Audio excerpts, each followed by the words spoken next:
نحمده ونصلي على رسوله الكريم اما بعد فاعوذ بالله من الشيطان الرجيم بسم الله الرحمن الرحيم اهدنا الصراط المستقيم عن ابن مسعود رضي الله تعالى عنه قال ان رسول الله صلى الله عليه وسلم يقول ان الله تعالى امرني ان ازوج فاطمة من علي او كما قال رسول الله صلى الله عليه وسلم اللہم صلی علی سیدنا و مولانا محمد وبارک وسلم علیہ۔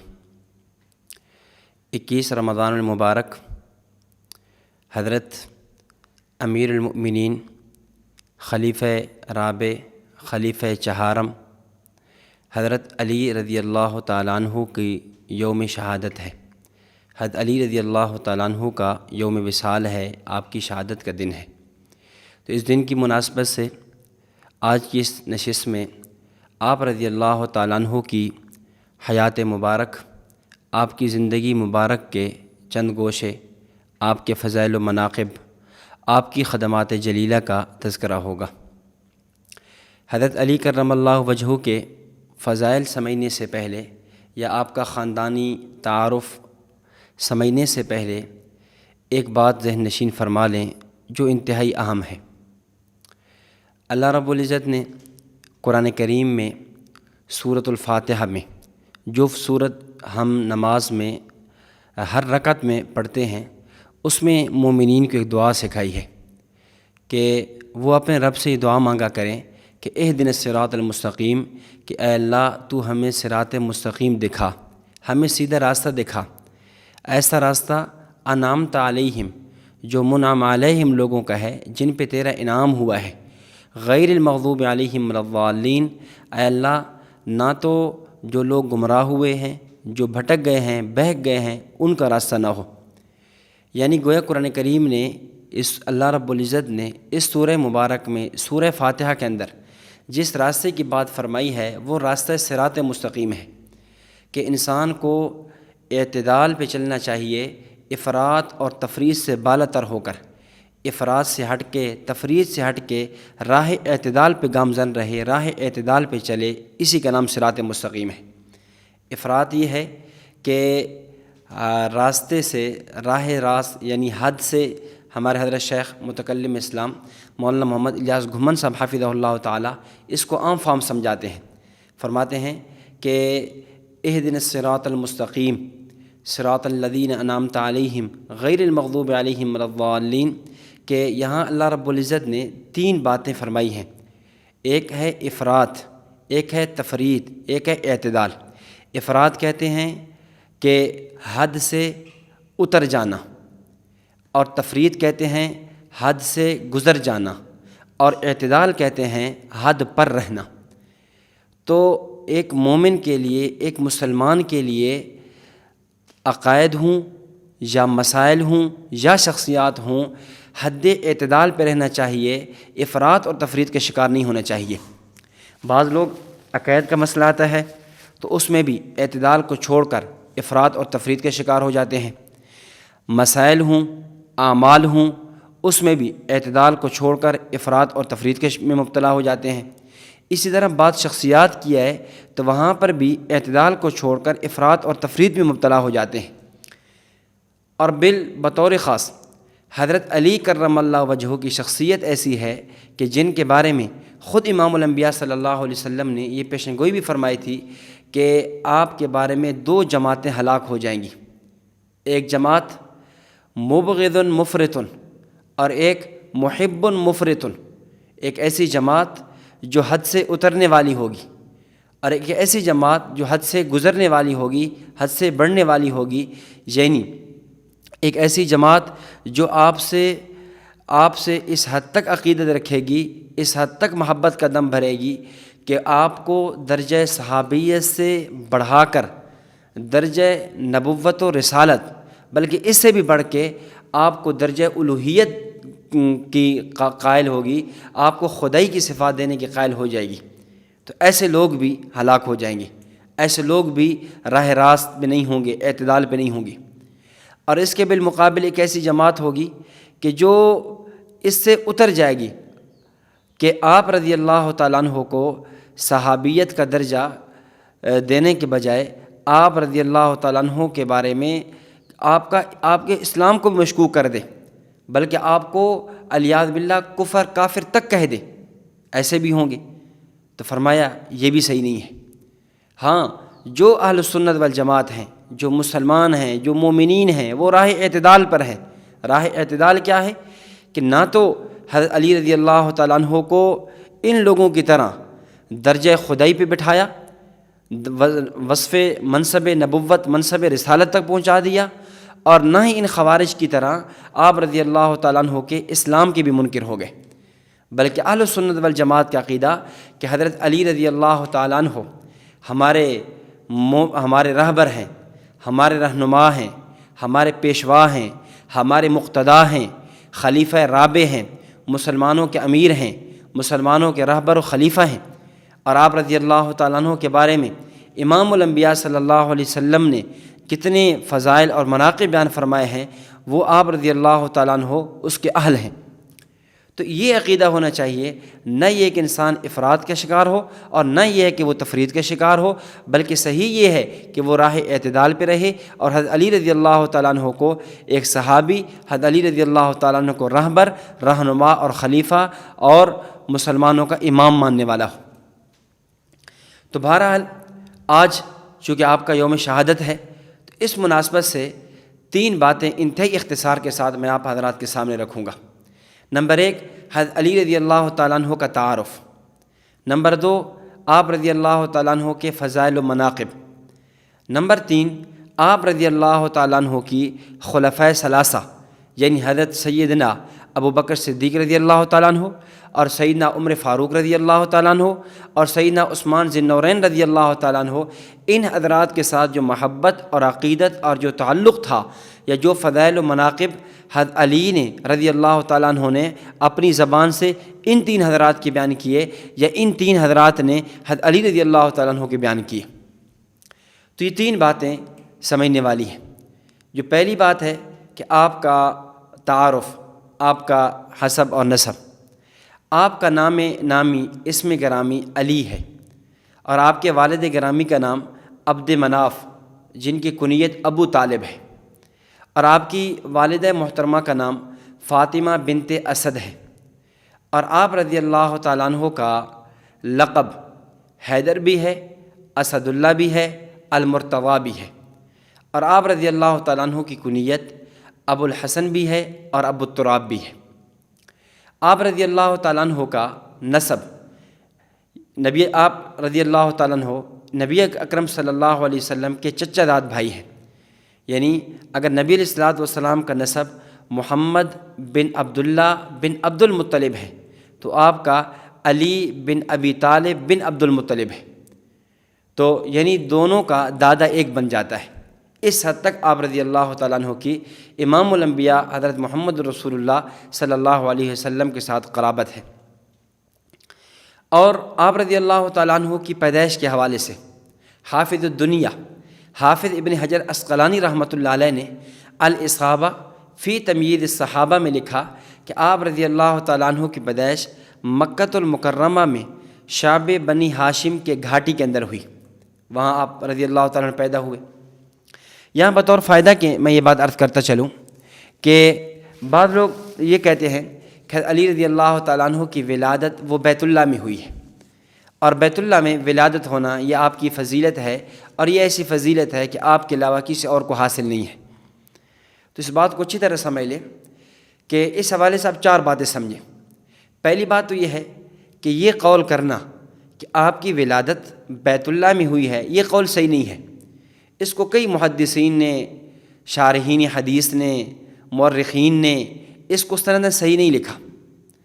تاریخ الخمیس فی احوال انفس النفیس میں علامہ محمد بن حسن الدیار البکری رحمۃ اللہ علیہ فرماتے ہیں کہ وَيُقَالُ كَانَتْ وِلَادَتُهُ فِي جَوْفِ الْكَعْبَةِ لَمْ يَثْبُتْ، کہ یہ جو قول کیا جاتا ہے، یہ جو کہا جاتا ہے کہ آپ کی ولادت بیت اللہ میں ہوئی ہے، یہ قول ثابت نہیں ہے، یہ قول ٹھیک نہیں ہے، اور یہی بات اور محدثین نے بھی لکھی ہے۔ تو لہذا آپ رضی اللہ تعالیٰ عنہ کے بارے میں یہ کہنا کہ آپ کی ولادت بیت اللہ میں ہوئی ہے، یہ صحیح نہیں ہے۔ نمبر 2، بیت اللہ، کعبۃ اللہ، یہ جائے عبادت ہے، جائے ولادت نہیں ہے۔ یہ عبادت کی جگہ ہے، یہ ولادت کی جگہ نہیں ہے کہ یہاں جو ہے ولادت ہو۔ اور تیسری بات یہ ہے کہ اگر بیت اللہ کے اندر آپ کی ولادت کا ہونا یا آپ کے لیے فضیلت کی بات ہوتی تو یہ وہ فضیلت جناب رسالت مآب صلی اللہ علیہ وسلم نے جہاں آپ رضی اللہ تعالیٰ عنہ کے اور فضائل و مناقب بیان فرمائے تو وہاں پر ان فضائل میں سے یہ فضیلت بھی بیان فرماتے۔ حضرات صحابہ کرام رضوان اللہ علیہم اجمعین نے حضرت علی رضی اللہ تعالیٰ عنہ کے جہاں دیگر فضائل و مناقب بیان کیے تو ان میں یہ فضیلت بھی بیان فرمائی ہوتی۔ نہ اللہ کے نبی صلی اللہ علیہ وسلم سے یہ فضیلت بیان کرنا ثابت ہے، نہ صحابہ کرام سے ثابت ہے، اور نہ ہی خود شیر خدا حضرت علی رضی اللہ تعالیٰ عنہ سے یہ ثابت ہے۔ اس سے معلوم یہ ہوا کہ یہ بات کوئی قابل فضیلت نہیں ہے، سبب فضیلت نہیں ہے، باعث فضیلت نہیں ہے۔ اگر ہوتا تو صحابہ کرام، آپ علیہ السلام، خود حضرت علی رضی اللہ تعالیٰ عنہ اس کو بیان فرماتے۔ اور چوتھی اور آخری بات یہ ہے کہ اگر وہاں پیدائش ہوئی بھی ہوگی تو ایک معمول کے مطابق، جیسا کہ حضرت حکیم بن حزام رضی اللہ تعالیٰ عنہ کے بارے میں آتا ہے کہ ان کی ولادت وہاں ہوئی ہے۔ تو اس طرح یہ ایسی بات نہیں ہے کہ جس کی بنیاد پر حضرت علی رضی اللہ تعالیٰ عنہ کو فضائل و مناقب کو جتنے فضائل و مناقب بیان کیے گئے ہیں، جیسے میں نے شروع میں بات عرض کی ہے، اہل سنت والجماعت کا خاصہ اور امتیاز یہی ہے کہ جو فضائل قرآن و سنت سے اور صحابہ کرام رضوان اللہ علیہم اجمعین کی زبان مبارک سے ثابت ہیں، ہم ان کے معترف ہیں، ہم ان کے قرار کرتے ہیں، ہم ان کو بھرے مجموع میں بیان کرتے ہیں، اور ہم ان فضائل کی بنیاد پر آپ رضی اللہ تعالیٰ عنہ کے تذکرے کرتے ہیں۔ تو خیر، یہ میں نے بطور فائدہ کے عرض کیا ہے۔ ولادت کے حوالے سے بات چلی تو آپ رضی اللہ تعالیٰ عنہ کی ولادت کہاں ہوئی؟ شیب بنی ہاشم کے اندر۔ باقی حضرت علی رضی اللہ تعالیٰ عنہ نے کا نکاح، آپ رضی اللہ تعالیٰ عنہ کا قبول اسلام، آپ نے جس طرح مردوں میں سب سے پہلے سیدنا ابوبکر صدیق رضی اللہ تعالیٰ عنہ نے اسلام قبول کیا، عورتوں میں حضرت خدیجہ الکبریٰ رضی اللہ تعالیٰ عنہ نے اسلام قبول کیا، اور غلاموں میں حضرت زید بن حارثہ رضی اللہ تعالیٰ عنہ نے اسلام قبول کیا، اسی طرح بچوں میں حضرت علی رضی اللہ تعالیٰ عنہ نے سب سے پہلے اسلام قبول کیا۔ اور پھر آپ علیہ الصلاۃ والسلام کے چچا داد بھی ہیں، پھر آپ علیہ الصلاۃ والسلام نے اپنے دامادی کا شرف بھی بخشا، اپنی بیٹی حضرت فاطمہ رضی اللہ تعالیٰ عنہ آپ کے عقد میں بھی دی ہے۔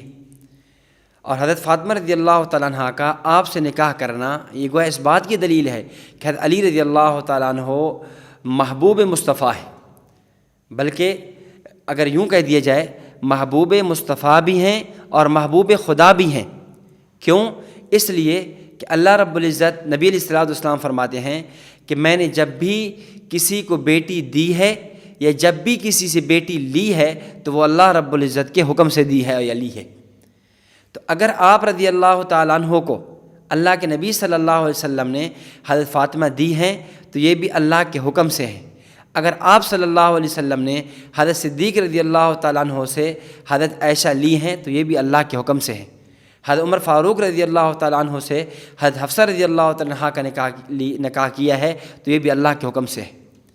تو اس لیے حضرت علی رضی اللہ تعالیٰ عنہ جہاں محبوب مصطفیٰ ہیں وہاں محبوب خدا بھی ہیں۔ کیوں؟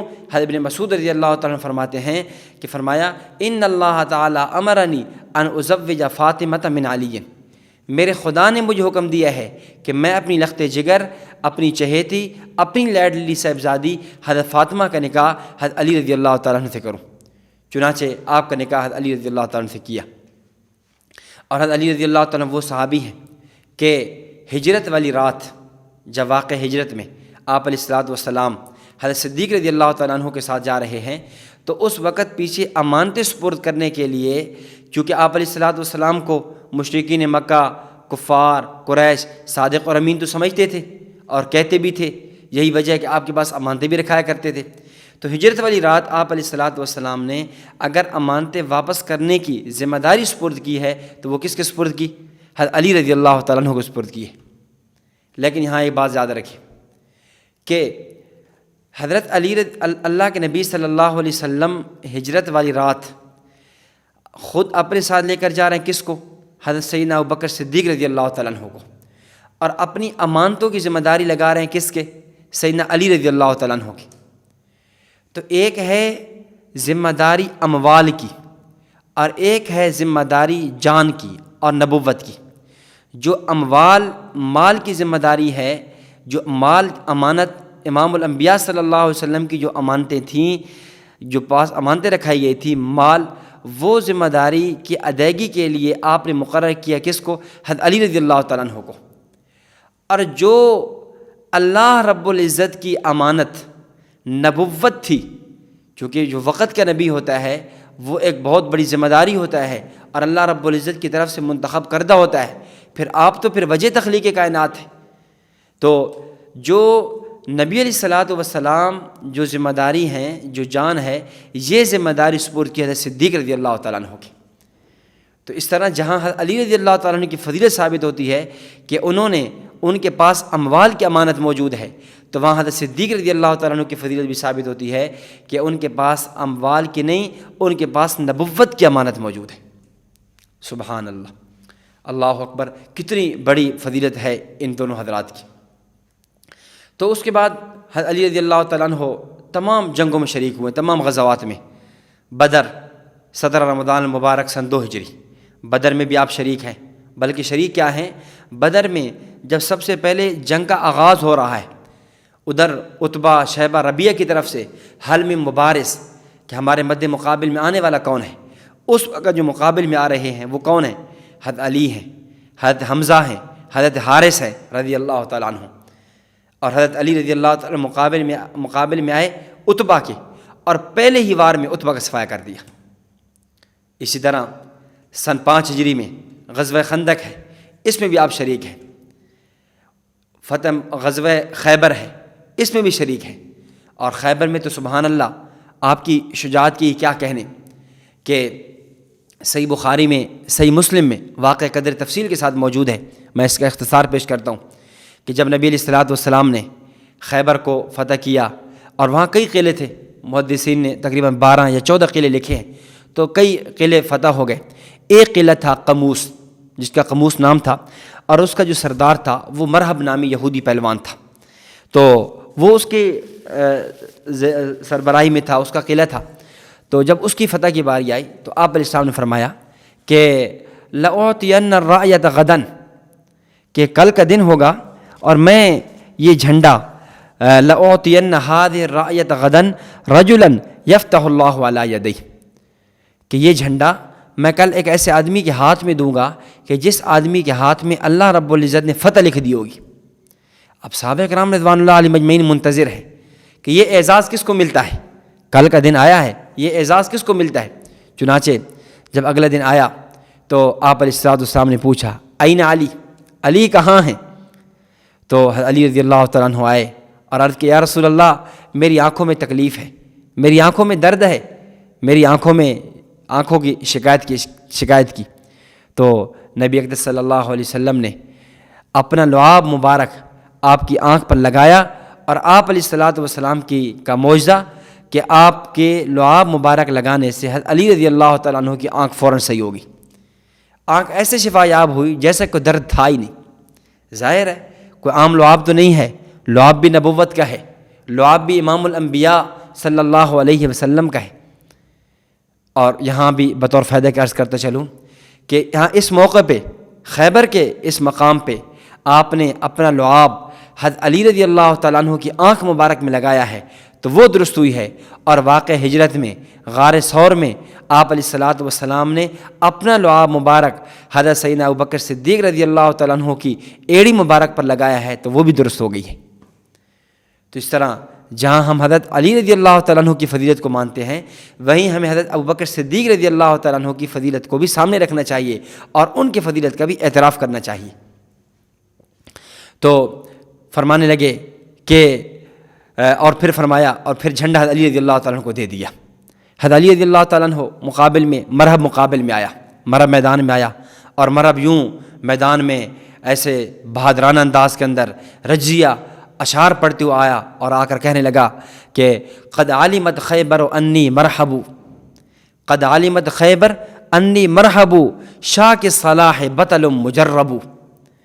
اذا اقبلت الحروب تلہبوا، پورا خیبر جانتا ہے کہ مجھے مرحب کہتے ہیں۔ شاک الصلاح بطل مجرب، میں اسلحہ سے لیس ہوں، اسلحہ زیب تن کیا ہوا ہے، اور میں یوں میدان جنگ کے اندر شعلے نکالنے والا ہوں، میدان جنگ کے اندر لاشوں کے ڈھیر انبار لگا دینے والا ہوں۔ یہ کہا، اور مقابل میں حضرت عامر رضی اللہ تعالیٰ عنہ آئے، اور حضرت عامر رضی اللہ تعالیٰ عنہ نے بھی رجزی اشعار پڑھے اور پڑھنے لگے، قد علمت خیبر انی عامر شاک الصلاح بطل مغامر۔ خیبر جانتا ہے کہ مجھے عامر کہتے ہیں، میں بھی اسلحہ سے لیس ہوں، بطل مغامر، ایک تکڑا، ایک بہادر اور جنگجو نوجوان ہوں۔ یہ کہا، اور حضرت عامر رضی اللہ تعالیٰ عنہ حملہ کیا، لیکن حملہ کیا اور وہ اپنی تلوار آپ کو لگی اور جس سے آپ وہاں پر شہید ہو گئے۔ تو اس کے بعد حضرت علی رضی اللہ تعالیٰ عنہ میدان میں آئے۔ حضرت علی رضی اللہ تعالیٰ جب میدان میں آئے، پھر مرحب گنگنایا اور اس نے پھر وہی رجزی اشعار پڑھے، قد علمت خیبر انی مرحب شاک الصلاح بطل مجرب، اقبلت الحروب اذا اقبلت الحروب تلہب۔ تو مقابل میں پھر شیر خدا تھے، سیف من سیف اللہ، حضرت علی رضی اللہ تعالیٰ عنہ تھے۔ حضرت علی رضی اللہ تعالیٰ عنہ آئے اور آ کر یہ اشعار پڑھے، انا الذی سمتنی امی حیدرا، انا الذی سمتنی امی حیدرا کلیف غابات کریہ المنظرا اوفیہم بالصاع کیل السندرا۔ کہ اے مرحب، انا الذی سمتنی امی حیدرا، میری ماں فاطمہ بنت اسد نے میرا نام حیدر رکھا ہے۔ حیدر کہتے ہیں عربی میں شیر کو، میرا نام شیر ہے، میرا نام حیدر رکھا ہے۔ اور کلیف غابات کریہ المنظرا، ایسا شیر کہ جس سے جنگل کے سارے درندے ڈرتے ہوں۔ اوفیہم بالصاع کیل السندرا، میں تجھے ناپ ناپ کر دوں گا، میں تجھے ترکی بترکی جواب دوں گا۔ اور اس کے بعد حملہ کیا اور پہلے ہی وار کے اندر مرحب کا خاتمہ کر دیا۔ اور یوں اللہ رب العزت نے یہ قلعہ، جو خیبر کا یہ قلعہ تھا، حضرت علی رضی اللہ تعالیٰ عنہ کے ہاتھوں فتح کرایا۔ تو اللہ رب العزت نے بڑے کمالات سے نوازا، بڑے شجاع اور بڑے بہادر تھے، اور اس طرح فتح مکہ میں بھی آپ کے ساتھ شریک ہیں۔ پھر 109 ہجری کے اندر جب جب سن 10 ہجری کے اندر، بلکہ 9 ہجری کے اندر حج کا موقع ہوا، تو اس میں بھی حضرت ابوبکر صدیق رضی اللہ تعالیٰ عنہ کے پیچھے جب آپ نے برات اعلان عہد معاہدے کے توڑنے کی بات کی ہے، تو علی رضی اللہ تعالیٰ عنہ کو بھیجا ہے۔ اس طرح اور بھی کتب حدیث میں آپ کے بہت فضائل وارد ہوئے ہیں۔ اور ایک حدیث جو ابن ماجہ میں موجود ہے حضرت سعد بن ابی وقاص رضی اللہ تعالیٰ عنہ سے، کہ آپ نے فرمایا تھا کہ من کنت مولاہ فعلی مولاہ، من کنت مولاہ فعلی مولاہ، جس کا میں دوست ہوں بس علی اس کا دوست ہے۔ جو مجھے اپنا رہبر، رہنما اور پیشوا مانتا ہے، وہ حضرت علی رضی اللہ تعالیٰ عنہ کو بھی اپنا پیشوا اور رہبر مانے۔ یہاں پر بھی ایک بات سمجھ لیں کہ اس حدیث سے کا یہ معنی نہیں ہے کہ حضرت علی رضی اللہ تعالیٰ عنہ مولا ہیں، مشکل کشا ہیں، مختار کل ہیں، حاضر ناظر ہیں، اور بگڑی بنانے والے ہیں، اور درجہ خدائی پہ پہنچے ہوئے ہیں، الیاذ باللہ، یہ معنی نہیں ہے۔ بلکہ یہاں مولا کا لفظ ولی سے نکلا ہے، ولی بمعنی دوست کے ہوتا ہے۔ ظاہر ہے من کنت مولاہ فعلی مولاہ، آگے حدیث کے الفاظ ہیں اللہم والی من والاہ وعاد من عاداہ، اے اللہ جو علی کو دوست بنائے تو اسے دوست بنا لے، جو علی سے دشمنی رکھے تو سے دشمن بنا لے۔ اب اگر مولا کا معنی مشکل کشا کرنا ہے تو پھر حدیث کے اگلے جملے کا معنی کیا ہوگا؟ کہ پھر جملہ تو معنی غلط ہو جائے گا، اللہم والی من والاہ، کہ اے اللہ جو علی کو مشکل کشا بنائے تو بھی اسے مشکل کشا بنا لے، الیاذ باللہ، یہ کتنا معنی غلط ہو جاتا ہے۔ تو اس لیے امام نووی رحمۃ اللہ علیہ نے شرح مسلم کے اندر مولا کے 16 معنی لکھے، ان میں سے ایک معنی یہ لکھا جو یہاں ہے کہ یہاں معنی دوست ہے، پیشوا ہے، علی رضی اللہ تعالیٰ عنہ سے محبت کرنا۔ اور ظاہر ہے مومن کا ایمان تب کامل اور مکمل ہوتا ہے جب وہ علی رضی اللہ تعالیٰ عنہ سے کامل درجے سے محبت کرے۔ حضرت ابوبکر صدیق سے محبت کرنا عین ایمان ہے، حضرت عمر فاروق رضی اللہ تعالیٰ عنہ سے محبت کرنا عین ایمان ہے، حضرت عثمان رضی اللہ تعالیٰ عنہ سے محبت کرنا عین ایمان ہے، اسی طرح حضرت علی کرم اللہ وجہہ سے محبت کرنا بھی عین ایمان ہے۔ اس لیے خلافت راشدہ، حق 4 یار، یہ چاروں خلفۂ راشدین ہیں، ان کو خلیفہ ماننا، حق پہ ماننا، یہ اور خلافت راشدہ کو انہی پر مکمل ماننا، یہ ایمان کا حصہ ہے اور یہ مومن کا خاصہ اور علامت ہے۔ اس طرح آپ کے فضائل میں سے، چونکہ آپ کا شمار بدریوں میں سے ہے میدان بدر میں، اور بدریوں کے بارے میں مسند احمد کی روایت موجود ہے حضرت جابر رضی اللہ تعالیٰ عنہ سے، آپ علیہ السلام نے فرمایا لن يدخل النار شاہد بدرہ، کہ جو آدمی بدر کے اندر حاضر ہوا، جو بدر کے میدان میں شریک ہوا، ایسا آدمی جہنم میں نہیں جائے گا۔ تو آپ رضی اللہ تعالیٰ عنہ کے بہت زیادہ فضائل و مناقب ہیں جو کتب حدیث میں بیان فرمائے گئے ہیں۔ اور جو تیسری اور آخری بات ہے کہ آپ رضی اللہ تعالیٰ عنہ کے خلفۂ ثلاثہ رضی اللہ تعالیٰ عنہ کے مابین محبت اور ان کے ساتھ تعلق اور ان کے ساتھ وابستگی اور عقیدت کے ساتھ تک ہے۔ اس پہ تو مورخین نے، محدثین نے بڑا تفصیل سے لکھا ہے، میں صرف ایک دلیل تینوں حضرات کی پیش کر دیتا ہوں۔ سب سے پہلے حضرت سیدنا ابوبکر صدیق رضی اللہ تعالیٰ عنہ کے ساتھ آپ کی محبت اور عقیدت کس حد تک تھی، مشکات المصابیح میں روایت موجود ہے۔ آپ کے بیٹے محمد بن حنفیہ وہ کہتے ہیں کہ قلت لابی، میں نے اپنے ابا جان حضرت علی رضی اللہ تعالیٰ عنہ سے پوچھا کہ ای الناس خیر بعد النبی صلی اللہ علیہ وسلم، کہ میرے ابا جان امام الانبیاء صلی اللہ علیہ وسلم کے بعد لوگوں میں سے افضل ترین کون ہے؟ تو آپ نے جواب دیا ابو بکر، حضرت ابوبکر صدیق رضی اللہ تعالیٰ افضل ہے۔ قلت ثم من، میں نے کہا اس کے بعد؟ تو فرمانے لگے قال عمر، اس کے بعد عمر رضی اللہ تعالیٰ افضل ہے۔ اس کے بعد حضرت محمد بن حنفیہ کہتے ہیں خشیت ان یقول عثمان قلت ثم انت، مجھے پتہ تھا کہ آپ نے تیسرا نمبر حضرت عثمان کا لینا ہے، تو میں نے خود ہی کہہ دیا کہ پھر اس کے بعد یعنی حضرت عمر رضی اللہ تعالیٰ عنہ کے بعد آپ کا نمبر ہے۔ تو حضرت علی رضی اللہ عنہ فرمانے لگے ما انا الا رجل من المسلمین، میں تو ایک مسلمانوں میں سے ایک عام سا آدمی ہوں، اور آپ نے یوں تواضع کے جملے فرمائے۔ اب اس سے معلوم یہ ہوا حضرت علی رضی اللہ تعالیٰ عنہ کے دل کے اندر ابوبکر صدیق رضی اللہ تعالیٰ عنہ کی محبت اور عقیدت کس حد تک ہے کہ فرمایا کہ اگر امام الانبیاء صلی اللہ علیہ وسلم کے بعد کائنات میں افضل ترین ہے تو وہ کون ہے؟ حضرت ابوبکر صدیق رضی اللہ تعالیٰ عنہ ہے۔ اس لیے سیدنا علی رضی اللہ تعالیٰ عنہ کی تعلیمات میں سے ایک تعلیم یہ بھی ہے کہ حضرت ابوبکر صدیق رضی اللہ تعالیٰ عنہ کے فضائل و مناقب کا اقرار کیا جائے۔ اور جب حضرت فاطمہ الزہرا رضی اللہ تعالیٰ کے جنازے کی بات آئی تو اس موقع پہ بھی حضرت علی رضی اللہ تعالیٰ عنہ نے حضرت ابوبکر صدیق کو آگے کیا اور یہ فرمایا کہ میں نے اپنے نبی صلی اللہ علیہ وسلم سے سنا ہے کہ جہاں ابو بکر موجود ہوں وہاں کسی اور کو مصلی امامت پہ کھڑے ہونا مناسب نہیں ہے، اس لیے صدیق آپ کی موجودگی میں حضرت فاطمہ الزہرا اگرچہ میری بیوی ہے، میری زوجہ ہے، لیکن جنازہ آپ کو پڑھانا ہوگا۔ چنانچہ ایک روایت کے مطابق آپ کا جنازہ حضرت ابوبکر صدیق رضی اللہ تعالیٰ عنہ نے پڑھا ہے۔ تو اس سے اندازہ کریں حضرت صدیق رضی اللہ تعالیٰ عنہ کی حضرت علی رضی اللہ تعالیٰ عنہ کی حضرت صدیق کے ساتھ کس حد تک والہانہ محبت اور عقیدت تھی۔ اس کے بعد حضرت عمر رضی اللہ تعالیٰ عنہ کے ساتھ محبت، علامہ ابن عساکر رحمۃ اللہ علیہ نے تاریخ مدینہ دمشق میں واقعہ نقل کیا، فرماتے ہیں ایک مرتبہ روضہ کے سامنے، نبی علیہ الصلوٰۃ والسلام کے روضہ اطہر کے سامنے کسی آدمی نے حضرت علی رضی اللہ تعالیٰ عنہ کی بدگوئی کی، آپ پر طعن و تشنیع کی، آپ کے خلاف غلط زبان استعمال کی۔ تو عمر رضی اللہ تعالیٰ عنہ سن لیا، تو عمر رضی اللہ تعالیٰ عنہ غصے ہوئے اور فرمانے لگے کہ تو حضرت علی رضی اللہ تعالیٰ عنہ کے بارے میں یہ جملے کہہ رہا ہے، اور پھر فرمایا کہ اتعرف صاحب القبر، کیا اس صاحب قبر کو تو جانتا ہے؟